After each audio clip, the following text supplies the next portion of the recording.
Ladies and gentlemen, over the past few weeks, a series of unfortunate events surrounding the ruling party, the United Democratic Alliance, happened and culminated into a purported removal of my person as the Secretary General of the ruling party, a position I have held and diligently rendered my services.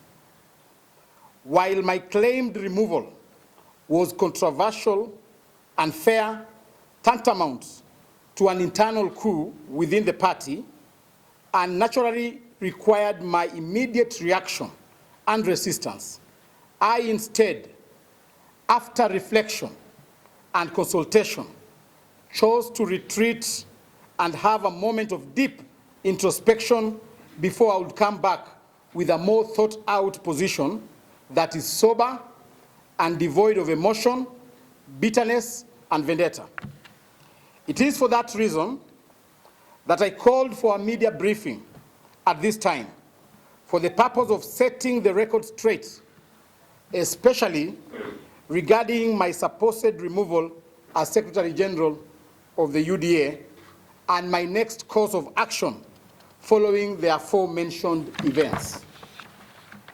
This is also in acknowledgement that my continued silence over such grave occurrences continues to cause unnecessary confusion and anxiety among my supporters and the UDA party members, while it could also be wrongfully construed as an admission of guilt.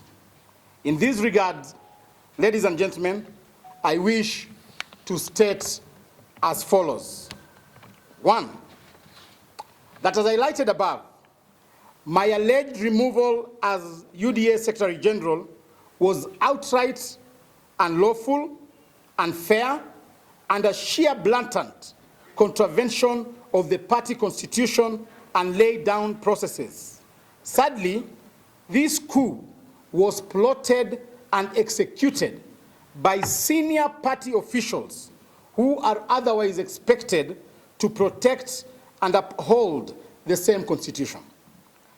Neither were any charges preferred against me in public or private to warrant and justify my removal, nor was I given an opportunity to defend myself as required by law and the rules of natural justice.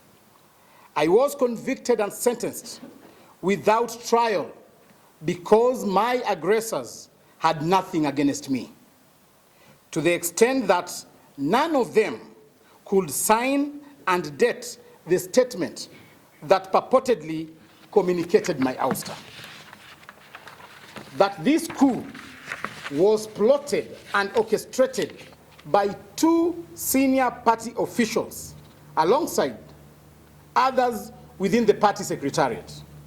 These senior officials are Mrs. Cecil Mbarire and Mr. Kimani Ichung'wah, MP for Kikuyu constituency.